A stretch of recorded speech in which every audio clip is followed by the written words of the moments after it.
Assalamualaikum warahmatullahi wabarakatuh.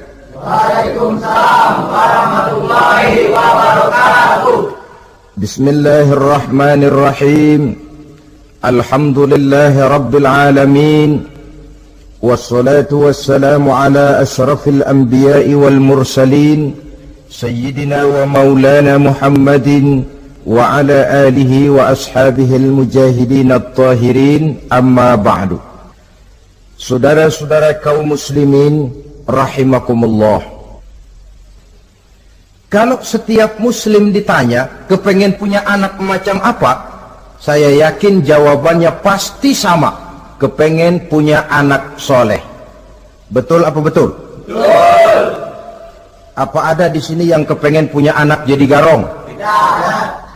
Saya kira jangankan kita yang insya Allah termasuk orang baik-baik, orang yang tidak baik saja tidak pengen kok anaknya tidak baik. Maling saja tidak pengen anaknya jadi maling. Copet saja tidak kepengen anaknya jadi copet. Dia masih bisa bilang sama anaknya, "Nak, bapakmu sudah kadung jadi maling, kamu jangan nurunin." Itu yang ketahuan malingnya. Maling saja tidak pengen kok anaknya jadi maling, apalagi yang bukan maling. Tapi anak yang soleh ini, saudara, bukan proses yang sekali jadi. Anak soleh tidak akan muncul dengan simsalabim. Anak soleh tidak muncul dengan slogan. Prosesnya sudah diawali oleh pribadi sang calon bapak dan calon ibu daripada anak itu. Itulah sebabnya untuk mendapatkan anak yang soleh ada dua usaha yang harus dilaksanakan. Pertama, usaha zohir, artinya usaha yang kelihatan oleh pandangan mata. Apa saja yang termasuk usaha zohir ini? Pertama, pribadi calon bapak dan calon ibunya. Kalau bapaknya ahli sujud, ibunya gemar hadir di majelis taklim, meresap ke dalam kepribadian anak, ikut membentuk dirinya. Sifat-sifat yang baik ini diharapkan akan menurun kepada si anak. Pribadi calon bapak dan calon ibu. Sebab ma fil aba fil abna. Bagaimana kebiasaan orang tua, begitulah anak. Kata pepatah, kalau bapak kencing berdiri, jangan heran anaknya kencing kabur. Kalau bapaknya bangun pagi jam 8, insya Allah anaknya jam 9. Jangan berharap anak mau sholat subuh. Kenapa? Bapaknya kasih contoh macam itu. Lalu suasana di rumah tangga, termasuk yang dimakan, yang diminum, termasuk pakaian kedua orang tuanya, ikut membentuk proses anak yang soleh ini. Kita kan tahu Rasulullah Shallallahu Alaihi Wasallam bersabda di dalam hadisnya, "Inna ahadakum yujma'u khalquhu fi batni ummihi arba'ina yawman nutfah." Tiap kamu diciptakan Allah dalam rahim ibunya itu 40 hari nutfah. Nutfah itu maaf air kotor yang kalau ketemu di jalan kita jijik, dijual juga nggak laku. Tapi kita berasal dari situ. Dan itu dihasilkan dari saripati makanan yang dimakan oleh sang calon bapak, sang calon ibu. Kalau calon ibu dan calon bapak senang memakan makanan yang haram, senang meminum minuman yang haram, maka itu akan melahirkan saripati makanan yang membentuk sperma yang dihasilkan dari makanan-makanan haram. Itu pun akan ada pengaruhnya dalam proses pembentukan anak yang soleh. Saya dulu berpikir, kenapa Islam ini kok kelihatannya sedikit-sedikit mesti ada doanya. Orang mau makan ada doanya, orang mau berpakaian ada doanya, berdiri di muka cermin berkaca ada doanya. Sampai seorang istri mau bergaul dengan suaminya ada doanya. Pemikiran ini terjawab setelah saya bertelaah dan menemukan di dalam kitab Ihya-nya Imam Al-Ghazali, diceritakan di sana bahwa iblis yang tugasnya menggoda orang-orang kafir badannya gendut-gendut, sedangkan iblis yang tugasnya menggoda orang Islam badannya kurus, krempeng, ceking kayak morfinis. Satu hari ketemu di jalan karena satu profesi, ngobrol.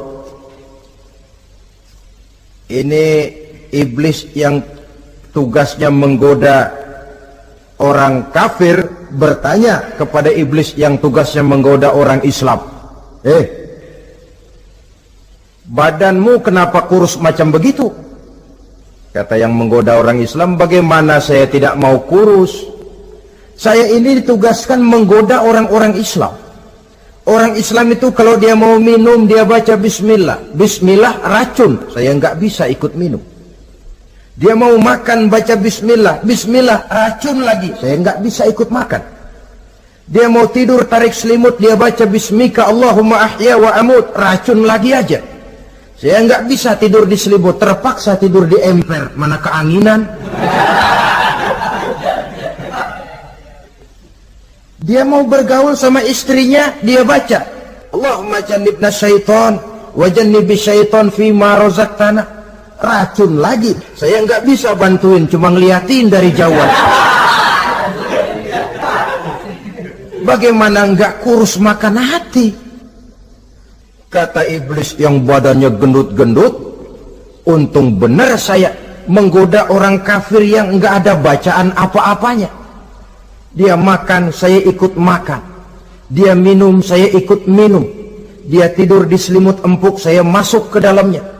Dia bergaul sama istrinya, dikit-dikit saya bantuin. Allah karim, ini maaflah kalau sudah dibantuin iblis ini, jangan heran anak jadi sangar nantinya. Jadi sejak proses produksi awal, Islam sudah mengajarkan hal yang sedemikian rupa. Pribadi calon ibu bapaknya baik, makanan, minuman, dan pakaian terdiri dari yang halal. Suasana beragama kelihatan di rumah tangga. Ibu ahli sujud, bapak ahli sujud. Ini termasuk proses usaha yang zahir dari orang tua yang menginginkan anak yang soleh.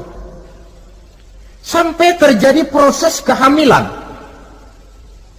Proses kehamilan itu kata Nabi 40 hari yang pertama nutfah, 40 hari yang kedua alaqah, 40 hari yang ketiga mudghah.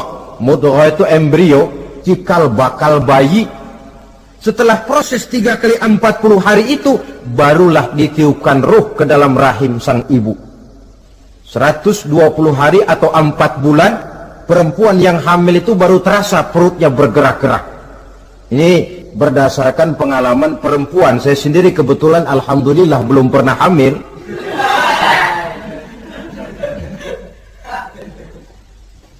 Saudara-saudara, sampai usia kehamilan itu 7 bulan, ada tradisi yang disebut 7 bulanan. Itu tradisi dilaksanakan baik, tidak pun tidak apa-apa.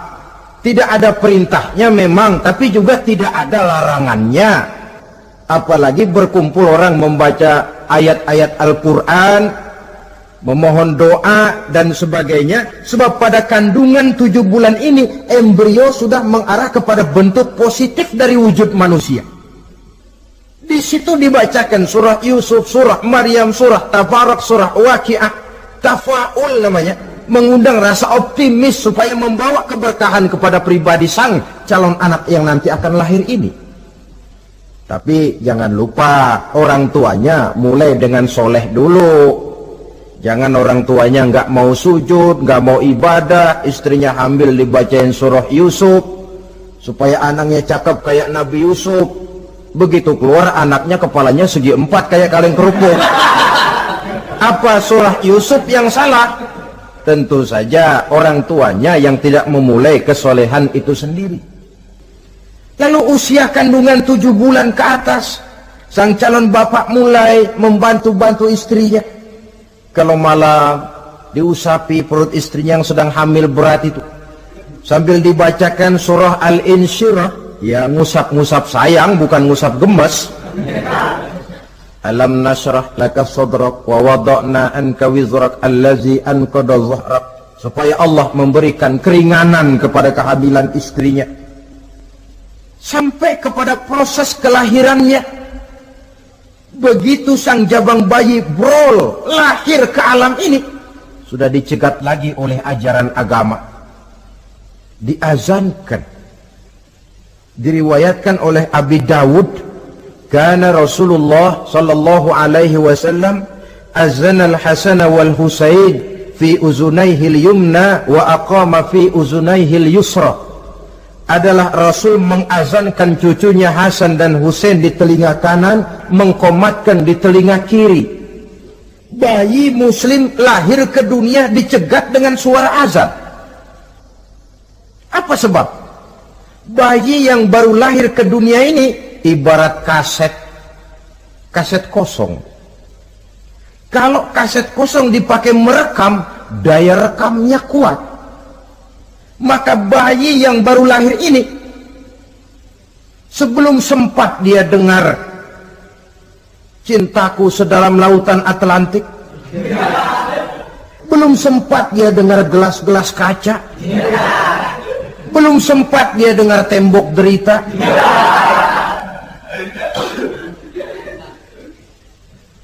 belum sempat dia menikmati serak-serak basahnya suara Frank Sinatra atau merdunya suara Madonna. Rekaman pertama yang masuk lafzul jalalah, Allahu Akbar, Allahu Akbar. Belum sempat dia dengar yang lain. Keagungan Allah yang didengarnya. Kaset kosong diisi dengan rekaman pertama berupa lafzul jalalah. Saudara hadirin yang saya hormati, lalu datang kewajiban orang tua setelah sang anak lahir. Apa itu? Memberikan nama. Jangan lupa, ini proses pembentukan anak yang soleh. Memberikan nama. Walaupun William Shakespeare pernah bilang, what is a name? Apa sih arti sebuah nama? Cuma nama saja kok. Biar adanya di atas lumpur, kalau memang intan ya tetap intan. Nama itu tidak banyak artinya. Namun pada hakikatnya nama merupakan bagian daripada doa. Itulah sebabnya Islam mengajarkan khairul asma'i ma hummida wa ubida. Sebagus-bagus nama yang mengandung pujian atau menggambarkan kehambaan seseorang kepada Tuhan. Mengandung kata-kata pujian, Ahmad, Muhammad, Hamid, Mahmud. Mengandung nilai kehambaan seperti Abdurrahman, Abdurrahim, Abdurrauf. Jangan mentang-mentang ada di Quran anak dinamai Jahannam. Wah, kenapa Jahannam? Itu kan ada di Quran, Pak. Iya, di Quran, tapi lempengan neraka itu. Sekarang ini saya melihat gejala akibat rasa malu beragama. Kan zaman sekarang kadang ada tuh orang malu mengakui Islamnya. Bertemu teman, Assalamualaikum, malu, minder. Berangkat ngaji bawa Quran, malu, minder, rendah diri. Malu mengakui Islamnya. Termasuk diberikan nama yang berbau-bau Islam ini. Malu katanya, kampungan. Bapaknya kasih nama bagus Ibrahim, lantaran pengen nyentrik dia potong Bram. Ibrahim kampungan, Bram aja nih lah. Ah, itu kan cuma nama, Pak. Memang begitu mulanya. Nabi pernah memberikan isyarat, la tattabi'anna sunnana man kana qablakum shibran bi shibrin. Satu saat kau pasti akan mengikuti tingkah laku orang-orang sebelum kamu. Cuma cara kamu mengikuti sedikit-sedikit, sejengkal, sehasta, semeter. Begitu enak kamu ikut-ikutan, sampai yang kamu ikuti masuk ke lubang biawak, kamu pun akan masuk juga ke dalamnya. Mula-mula nama malu pakai nama Islam. Dari nama pindah ke pakaian. Dari pakaian pindah ke pergaulan. Kalau nama Ibrahim, berteman dia dengan Ali, Hamid, Farid, Syauki.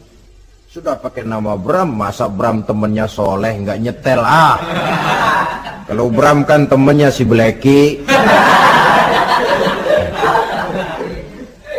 Nah, kalau sudah pindah ke pergaulan, yang saya khawatir pindah agama tidak terasa. Pindah agama tidak lagi terasa. Ini yang kita khawatir. Itulah sebabnya membudayakan nama yang baik ini perlu kita pelihara.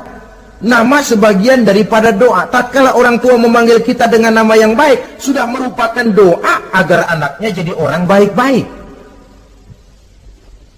Saudara hadirin yang saya hormati, setelah memberikan nama yang baik, kewajiban berikutnya dari orang tua muslim ialah wa ayyu'adzibahu, kata Nabi, memberikan pendidikan.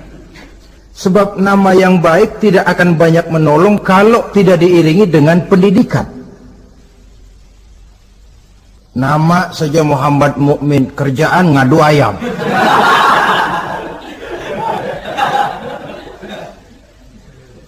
Nama yang baik tapi lantaran tidak diiringi dengan pendidikan, tidak akan banyak menolong. Nah, pendidikan ini dari mana dimulai? Dari rumah tangga. Al-bait madrasatul ula. Rumah tangga adalah sekolah yang pertama. Belum lagi anak kenal TK, ibtidaiyah, sanawiyah. Yang dia kenal adalah rumah tangganya. Gurunya adalah ibu bapaknya. Dan proses mendidik anak ini tentu merupakan proses yang panjang, memerlukan pengorbanan dari kedua orang tuanya. Namun prinsip lebih baik sekarang orang tua berkorban daripada menjadi korban. Kalau orang tua tidak mau berkorban untuk mendidik anaknya, percayalah pada suatu saat dia akan jadi korban, dilawan oleh kebrutalan anaknya sendiri. Biarlah kita orang-orang tua ini peras keringat banting tulang, pergi pagi pulang sore, kaki jadi kepala, kepala pun jadi kaki, untuk satu cita-cita agar anak-anak kita kelak lebih baik daripada kita sekarang ini. Mendidik. Karena kian hari kita dihadapkan dengan kenyataan peledakan penduduk, sulitnya lapangan kerja, persaingan hidup yang makin tajam, sulitnya ekonomi. Kalau anak kita tidak bekali dengan pendidikan, dia akan tersudut di pojok-pojok kehidupan untuk lebih banyak cuma jadi penonton daripada pemain di dalam kegiatan kehidupan ini. Nah, setelah memberikan nama yang baik, lalu mendidiknya, lalu datanglah usaha yang batin di dalam proses pembentukan anak yang soleh ini, yaitu mendoakan anak. Yang baik tentu doa dari orang tuanya sendiri. Sebab kata Nabi, doaul walid liwaladihi kadu'ain nabi li ummatihi. Doa orang tua kepada anaknya seperti doa Nabi kepada umatnya. Sebagaimana doa Nabi kepada umatnya tidak ditolak, begitulah doa orang tua kepada anaknya. Di keheningan malam, si orang tua ini sering bangun, tahajud, sujud dia di hadapan Allah dengan menitikkan air mata, memohon doa dengan doanya Nabi Allah Ibrahim, Rabbi habli minas salihin. Ya Allah, berikan kiranya saya anak yang soleh. Nabi Ibrahim tidak minta anak pintar. Nabi Ibrahim tidak minta anak yang tampan. Nabi Ibrahim tidak minta anak yang kaya dan punya kedudukan tinggi. Yang beliau minta, Rabbi habli minas salihin. Ya Allah, berikan saya anak yang soleh. Kelihatan ini ketika beliau punya anak bernama Ismail. Lalu turun perintah Allah, hai Ibrahim, potong leher anakmu Ismail. Nabi Ibrahim bermusyawarah, Ismail, saya apa? Allah memerintahkan saya untuk menyembelih leher kamu. Menurut pendapatmu bagaimana, mimpiku ini laksanakan atau tidak? Apa jawab Nabi Ismail? Ini bukti doa anak soleh. Abah, kalau memang itu benar perintah Allah, laksanakan Abah. Ya abati fa'al ma tu'mar, satajiduni insyaallah minas sabirin. Kalau memang itu perintah Allah, Abah, laksanakan, potong leher saya. Anak soleh. Kalau cuma anak pinter tapi nggak soleh, mungkin jawabannya nggak begitu. Nak, bapak disuruh Allah menjelmelih leher kamu. Bagaimana nak, laksanakan jangan. Mungkin dia akan jawab, kenapa saya bapak aja potong yang udah tuaan.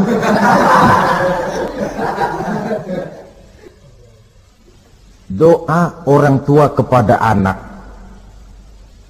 atau boleh juga doa orang lain yang diyakini kesolehannya oleh orang tua tadi. Mengundang Pak Ustadz, Pak Kiai ke rumah, tolong doakan anak saya, tidak ada salahnya. Sebab Nabi mengajarkan aktsiru minan nas bidu'ail khair fa innaka la tadri min ayyi fahin yuqbal. Banyak-banyaklah minta doa kebaikan dari orang lain, sebab kamu tidak tahu dari mulut yang mana doa itu diterima Allah. Mungkin saja orang menurut pandangan kita kere, miskin, tidak dipandang orang lain, tapi kalau doanya Allah mau terima, siapa yang sanggup menghalangi? Banyak-banyaklah minta doa kebaikan dari orang lain, sebab tidak seorang pun tahu dari mulut yang mana doa itu akan diterima Allah. Doa orang tuanya. Inilah hikmah khitan yang pertama, proses pembentukan anak yang soleh. Yang kedua, khitan itu menanamkan kepada anak-anak muslimin sikap berani menghadapi hidup. Di waktu kecil sudah dilatih mengalirkan darah, seolah-olah orang tuanya berkata, nak, hidup ini adalah perjuangan, nak. Perjuangan itu peras keringat, banting tulang, mengalirkan darah, kadang-kadang mengorbankan nyawa. Hidup bukan undian, nak. Jangan mengharap untung besar tanpa mau peras keringat. Berani hidup artinya berani menghadapi segala resiko yang ada di dalam hidup. Di zaman sekarang banyak orang yang takut menghadapi hidup. Pakaian mau bagus, makan mau enak, hidup mau terpandang dan dihargai orang, tapi kerja keras tidak mau. Paling-paling istilah orang maunya cuman hardolin. Hardolin itu bahasa Jerman, artinya dahar modal ulin. Santai. Ini kan takut menghadapi hidup, atau melihat bahwa stres hidup begitu tinggi, lalu mengundi-ngundi hidup. Dipertaruhkannya hidup di meja judi, dipertaruhkannya hidup di gunung-gunung, memuja-muja setan dan sebagainya. Itu pun termasuk orang yang takut menghadapi hidup, tidak berani menghadapi resiko yang ada di dalamnya. Cuma khayal saja membumbung tinggi, tapi keberanian untuk bekerja keras tidak ada. Anak-anak muslimin sejak dini, sejak masih kecil sudah dilatih mengalirkan darah. Hidup ini perjuangan, nak. Bukan santai-santai, bukan berleha-leha, bukan berandai-andai. Tidak akan pernah sampai kita kepada tujuan kalau hidup cuma diisi dengan berandai-andai, berleha-leha, bersantai-santai. Dia adalah perjuangan, jalannya menanjak, menurun, banyak onak dan duri di sekelilingnya. Kuatkan pribadimu menghadapi hidup ini. Ditanamkan sikap berani menghadapi hidup. Itu yang kedua. Lalu yang ketiga, khitan pada hakikatnya merupakan peletakan batu pertama, dalam arti mempersiapkan anak supaya hidupnya nanti menjadi orang yang sujud kepada Allah. Secara tidak langsung orang tuanya seolah-olah berkata, nak, kamu dikhitan sekarang supaya nanti kamu bisa istinja. Nah, kalau kamu sudah bisa istinja, kamu bisa berwudu. Kalau wudumu sah, kamu bisa sholat. Peletakan batu pertamanya lewat khitan. Jadi kalau sudah dikhitan lalu dianggap selesai, sholat tidak diajarkan, wudhu tidak diajarkan, ya sama saja dengan membangun rumah. Setelah peletakan batu pertama lalu tidak dilanjutkan dengan membangun yang lain, alang-alang yang bakal tumbuh. Sebab dalam realitanya nanti bukan cuma tubuh kita yang dikhitan, harta kita nanti dikhitan. Cuma khitan harta namanya zakat, infak, sodakoh. Itu kan harta dikhitan supaya bersih. Khitan juga namanya. Karenanya mengkhitan anak, mempersiapkan anak agar menjadi hamba Allah yang sesungguhnya, menjadi manusia yang sujud kepada Allah Tuhannya. Itu merupakan prakondisi ke arah pembentukan manusia yang kelak akan sujud kepada Allah Rabbul Jalil. Peletakan batu pertama mempersiapkan anak untuk hidup melaksanakan ibadah, dan ini tujuan hidup. Allah jelaskan, wa ma khalaqtul jinna wal insa illa liya'budun. Aku tidak ciptakan jin dan manusia melainkan untuk beribadah kepadaku. Masalah paling pokok bukan bertanya mengapa kita diciptakan oleh Allah, karena kita memang sudah ada. Masalah paling pokoknya ialah untuk apa kita diciptakan oleh Allah. Kalau saudara bertanya mengapa saya dibikin oleh Allah, itu hak Allah untuk menjawabnya. Manusia buntu. So, itu pertanyaan kita bukan mengapa kita diciptakan Allah, tetapi untuk apa kita diciptakan Allah. Yang bisa jawab tentu yang bikin manusia. Seperti juga kita tanya, Pak, untuk apa Bapak bikin bangku? Yang bisa jawab pasti ya yang bikin bangku toh. Sebagai pembikin, dia tentu lebih tahu untuk apa bangku itu dibikin. Untuk apa manusia diciptakan Allah? Jawabannya datang dari Allah. Wa ma khalaqtul jinna wal insa illa liya'budun. Aku tidak menciptakan jin dan manusia kecuali untuk melaksanakan ibadah kepadaku. Ini rupanya tujuan penciptaan manusia, agar kita menjadi orang-orang yang hidup melaksanakan ibadah dalam pengertian yang seluas-luasnya. Sejak ibadah pribadi yang langsung antara kita dengan Allah, seperti sholat, puasa, zakat, haji, sampai kepada ibadah yang tersalur melalui kehidupan bermasyarakat. Umpamanya membangun, memelihara kesehatan, menjaga keamanan di kampung, yang kalau kita niatkan untuk mencapai ridho Allah, insya Allah itu akan bernilai ibadah. Tujuan penciptaan manusia ternyata tidak lain untuk melaksanakan ibadah. Prestasinya di hadapan Allah bergantung kepada sampai sejauh mana nilai ibadah itu dilaksanakannya. Ini yang ketiga. Yang keempat, hikmah daripada khitan itu, dari sisi orang tua, menempatkan perintah Allah di atas perasaan dan kepentingan pribadi. Ada enggak orang tua yang enggak sayang sama anaknya? Semua orang tua sayang kepada anaknya. Jangan anak sampai dipotong mengalirkan darah. Anak main saja, main layang-layang, jatuh, pulang kakinya berlumur darah, sudah ribut orang tuanya. Kenapa nak? Kenapa sayang? Kenapa raja? Aduh, raja lah kita. Tapi ini perintah Allah. Perasaan pribadi, kepentingan pribadi kalah oleh perintah Allah. Ini mestinya watak seorang muslim.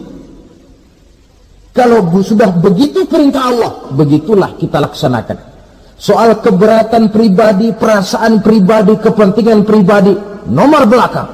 Yang penting perintah dilaksanakan. Cobalah kalau khitan itu, anak yang begitu kita sayangi, pada umur sedang lucu-lucunya, dipegangi dia, lalu dikhitan. Kadang dia menangis, mengalirkan darah, sakit dia 2-3 hari belum bisa berjalan dan bermain dengan teman-temannya. Tapi ada rasa luas dalam hati orang tua. Kenapa? Alhamdulillah ya Allah, perintahmu sudah saya laksanakan. Perasaan pribadi itu ditekan oleh perintah Allah. Perintah Allah di atas perasaan dan kepentingan pribadi. Kalau perasaan ini sudah kita miliki, itu pertanda nilai iman kita sudah mapan. Tidak cuma dalam khitan, dalam berbagai perintah agama. Hari Jumat berangkat kita dagang. Begitu 11:30 mendadak banyak yang beli, laku lagi. Sudah kedengaran suara azan, hayya 'alas shalah, hayya 'alal falah, pembeli makin banyak. Disitulah barometer iman kelihatan. Terusin melayani pembeli dan dapat untung banyak, atau perintah Allah yang sudah memanggil-manggil itu.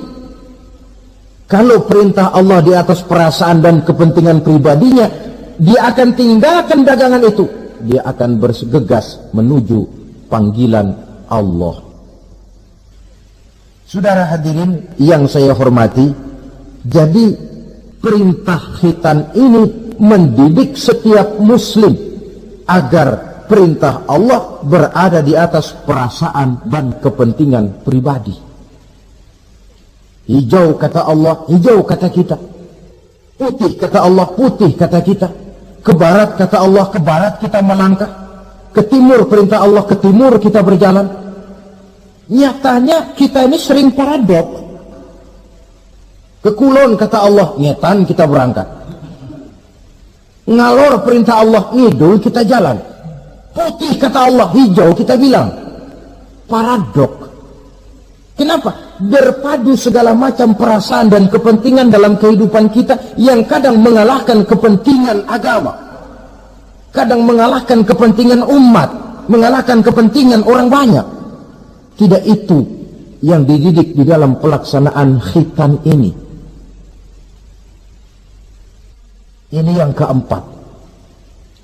Kemudian yang kelima, dari segi kesehatan, kulit yang dipotong, yang menutupi kulfah itu adalah tempat bersarangnya segala macam kotoran. Membiarkannya mengendap bisa saja menimbulkan kanker kulit. Maka untuk menjaga dan memelihara kesehatan, agama menganjurkan khitan. Di samping tentu ada unsur kepentingan biologis. Ini maaf-maaf lah, kalau nanti orang sudah bersuami, sudah beristri, akan terasa manfaatnya khitan. Lain loh yang dikhitan dengan yang tidak itu. Coba saja tanya orang, makan pisang itu yang enak dikupas dulu apa dimakan kulit-kulitnya? Ya mesti tentu yang enak ya dikupas dulu. Kalau kulit-kulitnya juga dimakan, rakus namanya. Belum lagi kemungkinan bisa jadi penyakit. Dari segi kesehatan, dari segi kepentingan biologis, perintah khitan ini kembali manfaatnya buat kehidupan manusia. Itulah sebabnya di dalam An-Nahl ayat 123 Allah Subhanahu wa taala menegaskan, "Tsumma auhayna ilaika an ittabi' millata Ibrahim hanifa wa ma kana minal musyrikin." Kemudian kami wahyukan kepada kamu wahai Muhammad, ikutilah agama Ibrahim yang hanif ini, dan tidaklah ia termasuk daripada golongan orang-orang yang menyekutukan Allah. Artinya syariat khitan ini yang berasal dari sejarah kehidupan Nabi Ibrahim diteruskan oleh syariatnya yang dibawa oleh Nabi kita Muhammad sallallahu alaihi wasallam. Maka kalau ayat menjelaskan inna dina indallahil Islam, agama yang diridhoi Allah itu cuma agama Islam. Islam yang mana? Islam yang dibawa oleh Nabi Adam, diteruskan oleh Nabi Nuh, diteruskan oleh Nabi Ibrahim, diteruskan oleh Nabi Musa, diteruskan oleh Nabi Isa, dan disempurnakan oleh Nabi kita Muhammad sallallahu alaihi wasallam. Karena seluruh rasul yang 25 ini sumbernya sama, Allah. Prinsip ajarannya sama, la ilaha illallah. Cuma syariatnya saja yang agak berbeda, disesuaikan dengan situasi dan kondisi dari umat yang dihadapi oleh rasul itu. Nabi Sulaiman misalnya ada sholat, tapi sholatnya Nabi Sulaiman tidak pakai rukuk dan tidak pakai sujud, berdiri saja. Zaman Nabi Nuh ada puasa, tapi puasanya versi Nabi Nuh lain dengan puasanya versi kita sekarang ini. Syariat berbeda sesuai dengan situasi dan kondisi. Tapi khitan sejak Ibrahim, Ismail, Ishak, sampai kepada Musa, sampai kepada Isa, sampai kepada Nabi kita, terus berkelanjutan sampai hari akhir nanti. Jadi bukan merupakan syariat baru. Pengukuhannya dalam An-Nahl 123 ini, aku wahyukan kepada Muhammad, ikuti agama Ibrahim ini, agama tauhid, yang diantara syariatnya adalah pelaksanaan khitan. Sedangkan Ibrahim seorang yang hanif. Hanif ini lebih tinggi daripada sekedar taat. Kalau orang yang taat itu contohnya begini, nak, tolong taruh ini gelas di pinggir meja, nak. Kalau dia taat ya apa adanya, ditaruh saja tuh gelas di pinggir meja. Orang yang hanif lain, mikir. Iya, kalau ditaruh di pinggir kan gampang kesenggol orang, jatuh ke bawah, pecah. Biar diperintah taruh di pinggir, taruh aja di tengah dah, biar aman. Ini hanif namanya. Tingkatan yang lebih tinggi daripada taat. Nabi Ibrahim seorang yang hanif. Tidak ada perintah Allah yang tidak dilaksanakan dengan sebaik-baiknya. Sampai pun perintah memotong anak sendiri. Saya kira kalau perintah macam begini turun kepada orang zaman sekarang, banyak yang bubar jadi orang Islam. Potonglah leher anakmu, udahan aja dah. Dan memang perintah itu cuma untuk menguji kekuatan mental Nabi Ibrahim alaihissalam. Perintah menyembelih leher anak, perintah membangun Ka'bah, perintah hijrah keluar dari kampung halamannya sampai mengembara ke negeri Syam. Perintah ujian menghadapi api yang dinyalakan oleh Raja Namrus. Belum lagi perintah menghadapi kekufuran daripada kaumnya, menghadapi orang tuanya sendiri yang adalah produsen berhala. Bisa kita bayangkan ini, anaknya penegak tauhid, bapaknya produsen berhala. Tapi itulah agama, syarat dengan contoh. Yang anak bapaknya nabi, anaknya bajingan. Yang anaknya nabi, bapaknya pembuat berhala. Karena memang hidayah itu adalah hak prerogatif dari Allah Subhanahu wa ta'ala. Diberikan kepada siapa saja yang dikehendakinya. Saudara-saudara kaum muslimin rahimakumullah. Oleh sebab itu, saya mengajak kepada seluruh umat Islam, kalau melaksanakan walimatul khitan, mengkhitan anak, boya sudah lewat masanya cuma sekedar diramein dengan layar tancap atau orkes madur. Akan lebih positif kalau diisi dengan dakwah, pengajian, ceramah yang menjelaskan tentang hikmah daripada walimatul khitan ini. Yang ditinjau dari segi apapun, mengadakan pengajian itu lebih menguntungkan, baik pribadi, baik yang mengadakan walimah, baik bagi masyarakat, ketimbang walimah dengan berfoya-foya. Apalagi hadis mengingatkan kita, kata Nabi begini, man sanna sunnatan hasanatan falahu ajruha wa ajru man amila biha. Siapa yang memulai satu kebajikan, dia akan mendapat pahala dan pahala dari orang-orang yang mengikuti kebajikan itu. Saudara nyunatin anak, mengadakan pengajian, undang kiai, banyak orang yang hadir, saudara akan dapat pahala dan juga dapat pahala dari seluruh orang yang hadir. 1000 orang yang hadir, 1000 saudara dapat pahala. Sebaliknya kata Nabi, wa man sanna sunnatan sayyi'atan falahu ismuha wa ismu man amila biha. Siapa yang memulai satu kejahatan, dia akan mendapat dosa dan dosa dari seluruh kejahatan yang terjadi pada malam itu.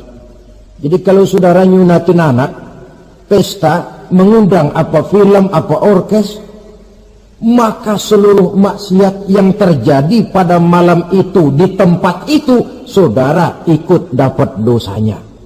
Kenapa? Sponsornya saudara. Ya, tapi kan saya nggak suruh mereka maksiat, Pak. Betul. Tapi bisanya mereka maksiat kan karena sarana disediakan. Sponsornya itu. Jadi sponsor kebajikan mendapat pahala, sebagaimana sponsor kejahatan pun akan mendapat pahala dari nilai kejahatan yang ditimbulkannya. Belum lagi segi keberkahannya, belum lagi banyaknya orang-orang yang berdoa, 1, 2, 3, 40 orang berkumpul mendoakan anak kita. Masuk dalam hadis doaul arba'in ka doail wali. Doa 40 orang yang berkumpul sudah sama dengan doanya seorang wali. Jangan, inilah yang sering saya istilahkan, kita ini kadang-kadang kontradiksi. Nikah secara Islam, ngadep penghulu, ada 2 saksi pakai ijab kabul, tapi nanti pestanya secara Nasrani, gaya hidup rumah tangganya gaya Yahudi. Nikahnya, khitannya cara Islam, pestanya gaya Yahudi, pendidikan anaknya cara Nasrani. Akhirnya pribadi anak jadi tidak karu-karuan, terlalu banyak diwarnai. Bukankah Nabi menyatakan kullu mauludin yuladu 'alal fitrah fa abawayhi yuhawidanihi aw yumajjisanihi aw yunassiranihi aw kama qala. Setiap bayi dilahirkan dalam keadaan suci, bersih. Tidak ada dosa warisan dalam Islam. Tidak ada anak haram jadah dalam Islam. Yang haram jadah itu perbuatan bapak moyangnya itu. Anak lahir suci, bersih, seperti kertas putih. Mau ditulis dengan tinta apa, terserah kedua orang tuanya. Setiap bayi dilahirkan suci, kata Nabi. Orang tuanya yang menjadikan dia Yahudi, menjadikan dia Nasrani, atau menjadikan dia Majusi. Kadang tanpa terasa. Bapaknya muslim, ibunya muslimah, tapi anaknya belajar di sekolah Nasrani. Ini kan sudah yunasirani, menasranikan anak. Sekolahnya di sekolah Yahudi, sekolahnya di sekolah Majusi, menjadi pemuji api. Dan anak lebih dari sekedar buah mata, belahan hati. Dia adalah amanah dari Allah. Gara-gara anak, orang tua bisa sampai ke surga. Pun gara-gara anak, banyak orang tua masuk neraka. Amanah yang disia-siakan akan menjadi beban daripada orang tua itu sendiri. Oleh karena itu, sekali lagi saya mengajak, hidupkan tradisi yang baik dengan memperbanyak pengajian-pengajian, baik dalam walimatul khitan, walimatul arus, atau berbagai kesempatan yang memang mungkin untuk itu. Makin banyak dakwah dan pengajian, insya Allah makin terasa akibat positifnya bagi masyarakat, agama, bangsa, dan negara yang kita cintai ini. Nah, saudara, inilah selintas tentang khitan pada pertemuan kita kali ini. Mudah-mudahan ada hikmahnya. Terima kasih banyak atas segala perhatian. Mohon maaf atas segala kekurangan. Usikum wa nafsi bitaqwallah. Aqulu qawli hadha fa astaghfirullahal azim li wa lakum.